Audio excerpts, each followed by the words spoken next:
Hello everyone, and welcome to my General Hospital official channel. I hope everyone is having a wonderful day. Before we begin, please hit the subscribe button and give this video a thumbs up. The night was cold and tense at General Hospital, the air thick with secrets that no one could yet imagine were about to explode. The hum of the monitors, the distant echo of footsteps, and the faint buzz of fluorescent lights only added to the sense of something big coming. Britt Westbourne stood near the nurse's station, clutching a file she wasn't supposed to have.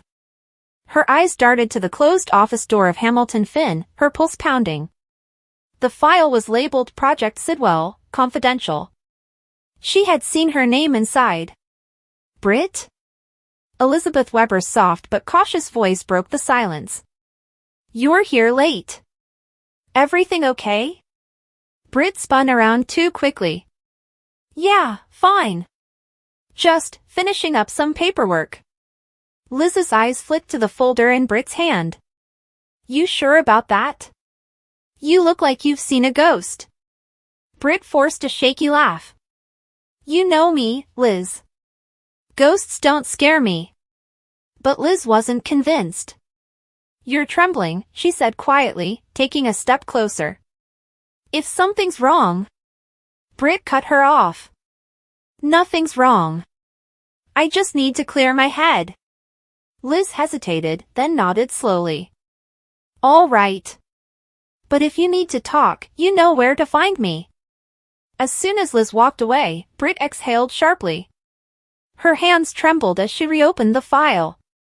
There it was again, a genetic report linking her DNA to Sidwell Corporation's founder, Martin Sidwell. Her mind raced. Why would her name be attached to a corporate genetics file? Why was her DNA compared to Sidwell's? None of it made sense. She remembered being told her father was Caesar Faison, evil, brilliant, twisted, and her mother Liesl Albrecht had confirmed it many times. But now, staring at the data, she realized there was a chance everything she knew about her own bloodline was a lie. Later that night, Britt found her mother in her office, sitting with a glass of brandy and an expression that only meant one thing, she knew. Mama, Britt said quietly. We need to talk. Liesl didn't look up. If this is about Sidwell, I suggest you forget whatever foolish thing you think you've found. So it's true, Britt whispered, voice trembling. You do know. Liesl sighed, her German accent thicker with emotion. I always knew this day would come. You were never meant to find out. Find out what? Britt's voice broke. That my whole life is a lie? That I'm not who I think I am? Liesl finally met her eyes, tears glistening. You were conceived during a desperate time. I did what I thought was best for you. For us. Britt shook her head, disbelief turning to fury. You lied to me my entire life. You let me believe Faison was my father. He was your father in every way that mattered. Liesl snapped. He raised you, he loved you in his own twisted way. No! Britt's voice cracked. He manipulated me, used me, ruined me. You let him destroy my life while you stood by and watched. And all this time, you knew I wasn't even his daughter? Liesl's eyes softened. You were his daughter in spirit. But your biological father is Martin Sidwell. The words hit like a bullet. Britt staggered back, gripping the edge of the desk. Martin Sidwell, she repeated. The biotech mogul? The man funding GH's genetic research division? Liesl nodded. It was part of an agreement. Sidwell needed an heir, someone brilliant, capable. And I needed funding to continue my medical research after Faison abandoned me. It was supposed to be a scientific arrangement. But when I found out I was pregnant, I couldn't let him have you. Britt's voice trembled. You stole me? I saved you. Liesl cried. Sidwell was ruthless. He saw children as experiments. I couldn't allow that life for you. Britt turned away, tears streaming down her face. You had no right to decide who I was, who I belonged to. Liesl's voice cracked. I did it because I loved you. But Britt couldn't hear it anymore. She stormed out, her heart pounding, her world spinning. Everything she thought she knew had crumbled. The next day, Britt sat alone at the Metro Court bar, staring at her untouched martini. Carly Spencer noticed her from across the room and walked over cautiously. "You look like you just lost your best friend." Britt laughed bitterly. "Try your entire identity." Carly slid into the seat beside her. "Wanna talk about it?" Britt hesitated. "What if I told you I found out my real father isn't who I thought he was?" Carly's eyebrows rose. "Welcome to Port Charles. That's basically a rite of passage." Britt cracked a faint smile, but it vanished quickly. "It's Martin Sidwell. The man behind half of the medical research GH is doing. My mother made some kind of deal with him." Carly blinked, stunned. "You're telling me you're Sidwell's daughter?" Britt nodded. "And apparently, the entire hospital might have been funded by money tied to me. I'm starting to wonder if I even got my position here on my own merit." Carly leaned closer. "You earned your place, Britt. Don't let a secret change that. But you need to find out what Sidwell wants now that you know." Britt's eyes darkened. "That's what scares me. What if I was never supposed to find out because Sidwell had plans for me?" Meanwhile, at Sidwell Industries, Martin Sidwell sat in his sleek office, staring at a photo on his desk, a newborn baby with dark hair and piercing eyes. "She knows," he murmured into his phone. The voice on the other end, cold, female, replied, "Then it's time, Martin. She's the key to everything." At that same moment, Liesl burst into Finn's office, panic in her eyes. "We have a problem," she said. "Sidwell knows Britt found out." Finn frowned. "How?" "I thought this was buried decades ago." "So did I," Liesl said, pacing. "But Sidwell has eyes everywhere. He never stopped searching for her." Finn's expression hardened. "You need to tell Britt the full story before Sidwell does." "I can't," Liesl said. "The truth would destroy her." Finn shook his head. "No, Liesl. The lies are what will destroy her." Across town, Britt decided to confront the man himself. She stormed into Sidwell's office unannounced. "You wanted to see me?" she said sharply. Martin Sidwell smiled, a smooth, calculated expression. "Dr. Westbourne. Or should I say, my daughter." "Don't call me that," she hissed. Sidwell rose slowly from his chair. "I understand your anger. But I assure you, nothing I did was meant to harm you." "You abandoned me before I was even born," Britt snapped. "You let my mother lie to me for decades." Sidwell's expression didn't waver. "Because she stole you from me. You were meant to be raised under my care, trained to take over my work." "Your work?" Britt repeated. "You mean your experiments. Your human trials. You wanted me to be part of that?" Sidwell stepped closer. "You are part of it. Your genetic code is unique, Britt. You're the product of advanced medical engineering, my greatest creation." Britt froze. "You're saying I was engineered?" Sidwell's eyes glowed with pride. "Perfected, not engineered. You were born to continue what I started, to bring the next phase of human evolution." Britt recoiled. "You're insane." "Am I?" Sidwell asked softly. "Or have you always wondered why your intellect, your intuition, your precision in medicine were far beyond your peers? That's no coincidence." Britt's hands shook. "You think you own me because of my DNA? You're delusional." Sidwell smiled coldly. "Whether you like it or not, you are my legacy. And legacies cannot be denied. That's the official story, isn't it?" James's voice dropped to a near whisper, yet it carried with a terrifying clarity. "But Elizabeth, she remembers the phone call. She remembers your name. And I found something else. A record of a wire transfer." From an offshore holding company you controlled at the time. It was made to a private investigator named Frank Valenti, the day before Silas Prentice died.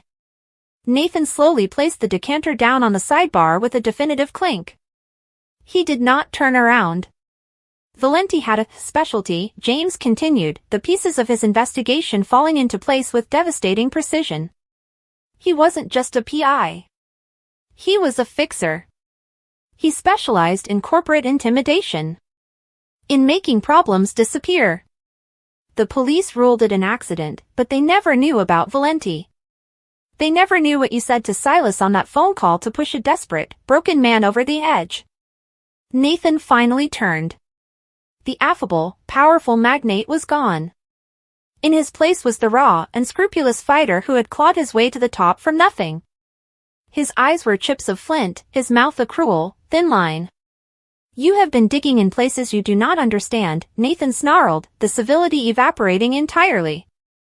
You are a child playing with matches in a room full of dynamite. Whatever you think you know, you are wrong.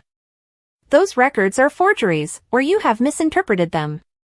This woman is a fantasist, bitter about her father's failures, looking for someone to blame. I met with Valenti, James said, and this time, the blow landed with physical force. Nathan actually took a half step back. He's an old man now. Sick. He doesn't care about your money or your threats anymore. He's scared of dying, and he wanted to clear his conscience. He confirmed it. You hired him to dig up dirt on Silas, to find any leverage to stop the lawsuits. He found something. Something about Silas's past, a secret he'd kept from everyone, including his daughter. Something that would have destroyed what was left of his reputation. You called Silas that night. You gave him an ultimatum. Drop the lawsuits and sign over his remaining patents, or you would make the information public. The silence that followed was deafening. The penthouse, once a symbol of ultimate success, now felt like a gilded cage.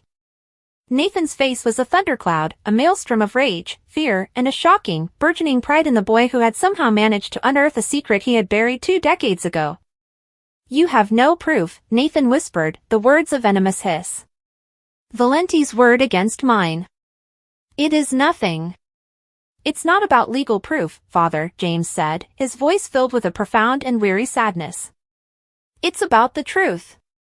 The truth you built our name on. The truth you fed me my entire life. That this, he gestured to the opulent room, the glittering skyline, was the product of brilliance and hard work. It wasn't. It was built on blackmail. It was built on a man's corpse. You didn't just beat Silas Prentice. You destroyed him. You as good as put him behind the wheel of that car yourself. Nathan strode around the desk, stopping inches from his son. He was still the larger man, his presence intimidating and overwhelming. He had used this tactic 1,000 times in boardrooms and back alleys. It had always worked. You listen to me, Nathan growled, jabbing a finger toward James's chest. Everything I did for this family. For you.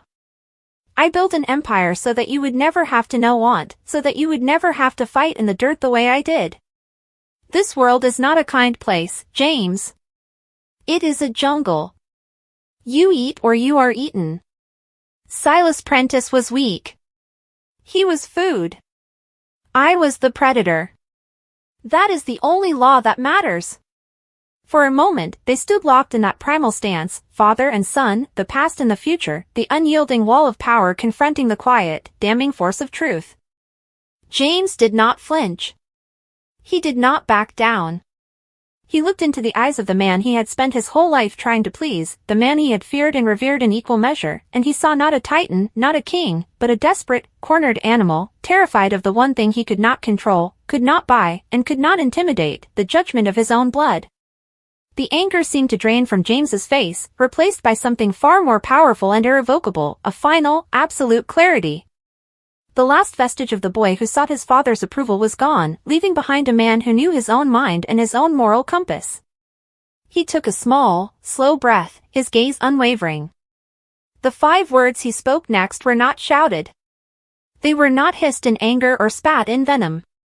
They were delivered with a calm, quiet, and devastating finality, each one dropping into the silence like a stone into a still pond, the ripples destined to shatter Nathan's world forever. I am not your son. For a full 10 seconds, there was no sound. The hum of the city vanished. The very air seemed to have been sucked from the room. Nathan's face went through a rapid, terrifying series of transformations. The first was utter, uncomprehending confusion, as if James had spoken in a language he didn't understand.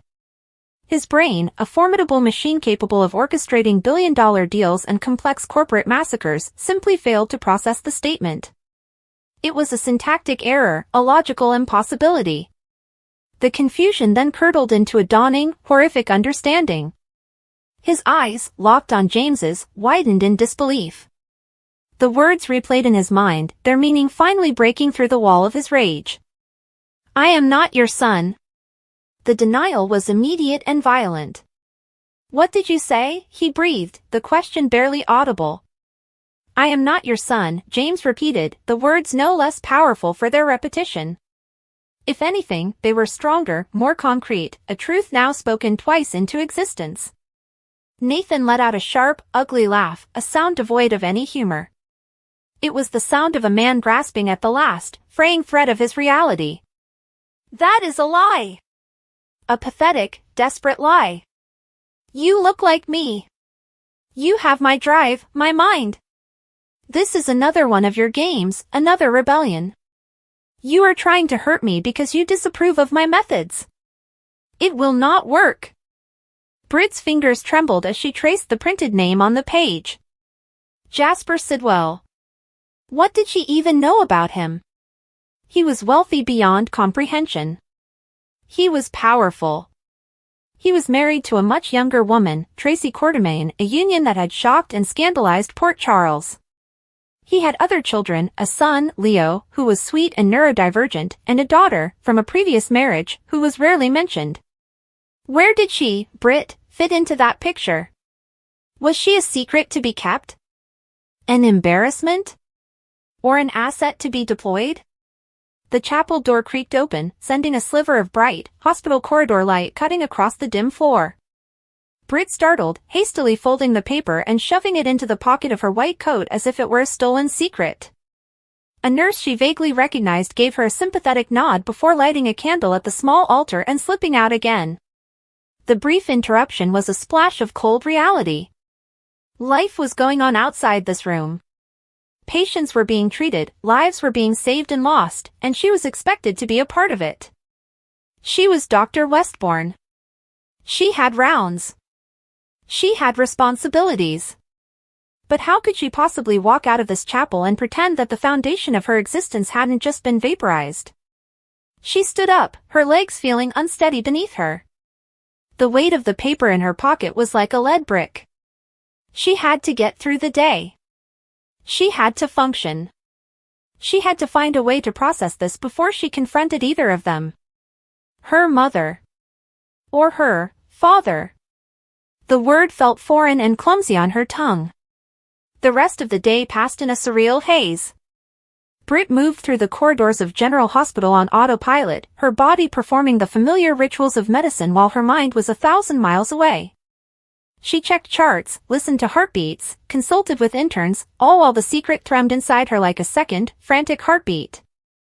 Every time she turned a corner, she half expected to see Sidwell standing there, his expression unreadable. She found herself studying the faces of the staff, the patients, wondering if they could see the change in her. Did she look different? Did she carry herself like a billionaire's daughter? The thought was absurd, and yet it persisted.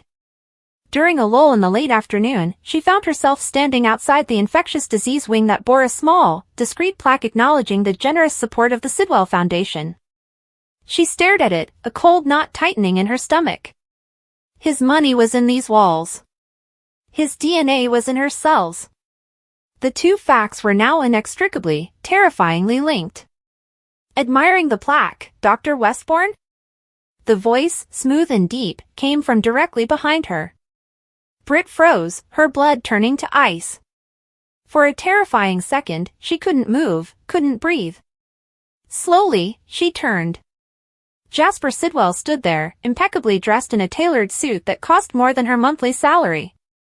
His hands were tucked into his pockets, his posture relaxed, but his eyes, those sharp, intelligent eyes, were fixed on her with their usual penetrating intensity.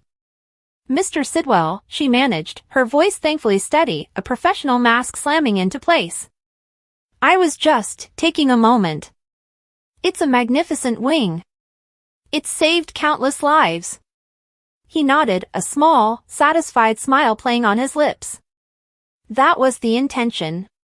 Good work deserves good tools. And your work here, Dr. Westbourne, has been exceptional. Especially during the recent meningitis outbreak. Your dedication was noteworthy." There it was again. That tone. Was it pride? Or was it merely the satisfaction of a shareholder observing a profitable investment?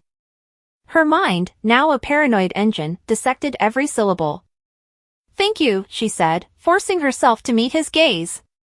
She was looking for something, a flicker of warmth, a hint of genetic familiarity, a telltale resemblance in the shape of his eyes or the set of his jaw. But she saw only Jasper Sidwell, the formidable businessman. A stranger.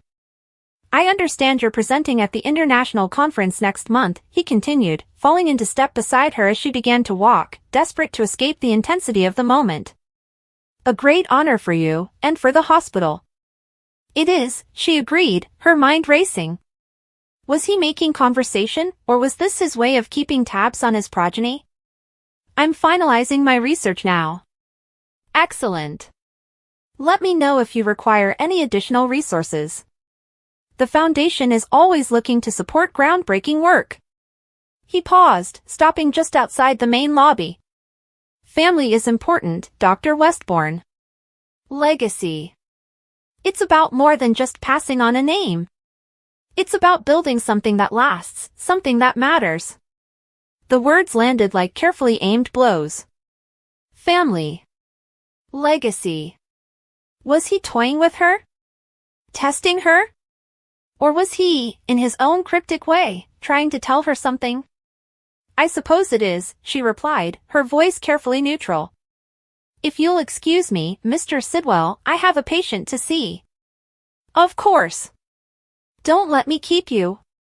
He gave her that same inscrutable look before turning and walking away, his footsteps echoing with finality in the marble lobby. Britt watched him go, her heart hammering against her ribs. The encounter had been utterly mundane, and yet it felt like the most significant conversation of her life. She couldn't do this. She couldn't live in this limbo of half-truths and unspoken knowledge. She had to talk to her mother. Confronting Liesel Albrecht was never a simple matter. It was a tactical operation requiring precision, timing, and a strong stomach. Britt found her in the hospital morgue, of course.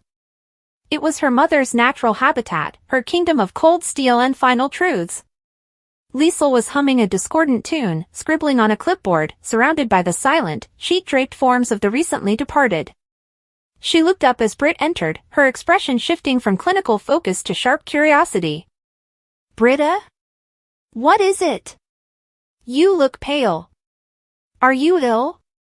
There was a genuine thread of concern in her voice, a remnant of the fierce, if twisted, maternal instinct that had always characterized their relationship. Britt didn't waste time with pleasantries. She walked forward, pulled the folded DNA results from her pocket, and slapped them down on the stainless steel table between them.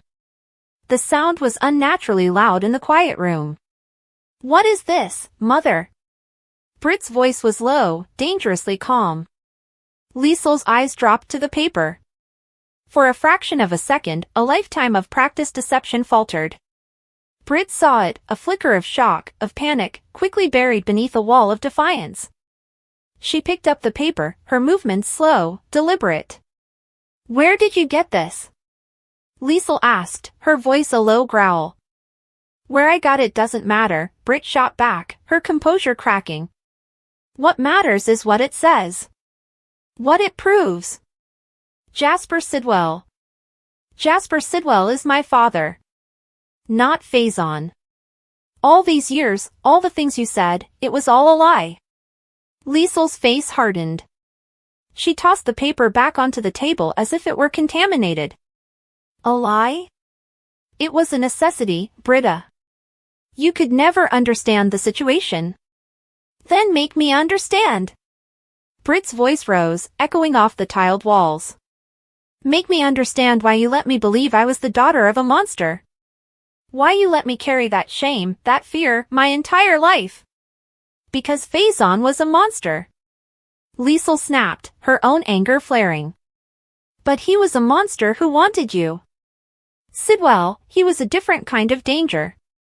A man of cold calculation, not hot passion. He had a wife, a family, a reputation. I was his diversion. A secret. And when I became pregnant, he made it very clear that his public life, his legitimate family, could not be disrupted. Britt stared at her, the pieces of the story beginning to fall into a horrifying picture. So, what? He paid you off? Told you to get rid of me? Nein, Liesel said, the German sharp. He offered to provide, from a distance. But he wanted no claim, no acknowledgement. He said it would be cleaner for everyone involved. I was furious. I was hurt. And then, Faison reappeared. He was obsessed with me, and he believed you were his. It was convenient. It gave you a father, of a sort. It gave me a weapon to use against Sidwell, a secret to hold over his head forever. A weapon? Britt whispered, disgust roiling in her gut. You used me as a weapon? A piece in your twisted game of revenge? I protected you. Liesel insisted, stepping closer. I gave you a name, a story. With Faison, you were a victim, a survivor.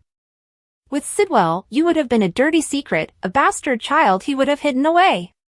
Which is the greater mercy, Britta?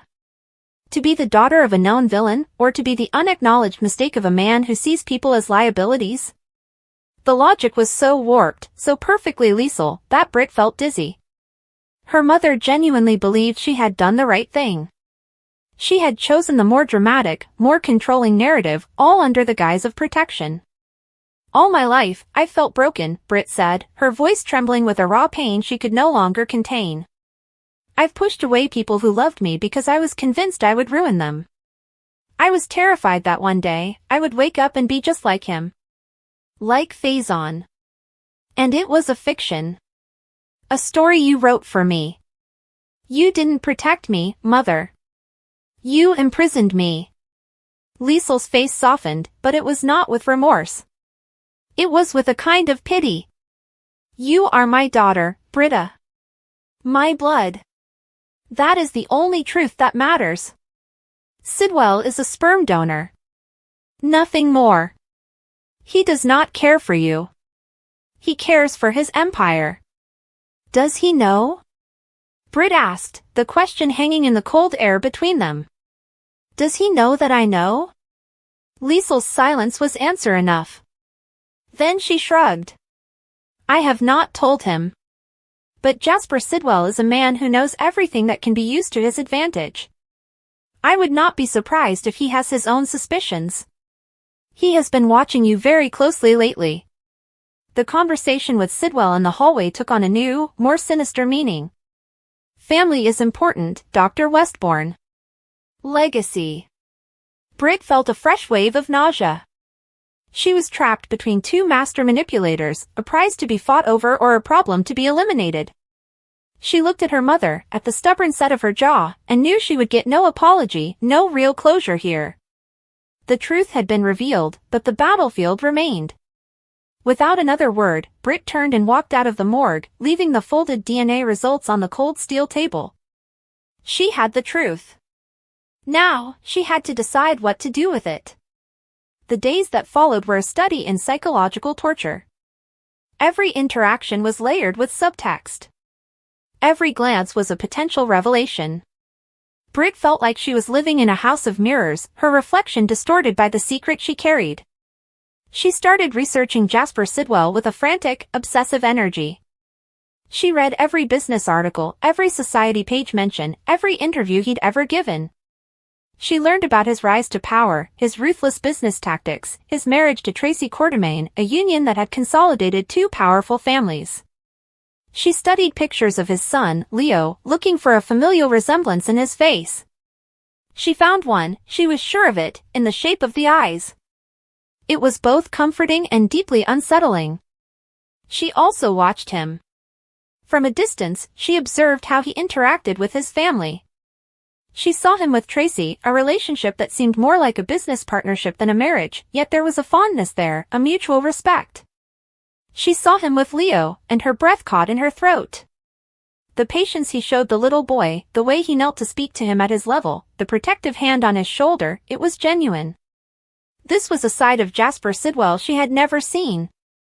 The father. Could that man be her father, too?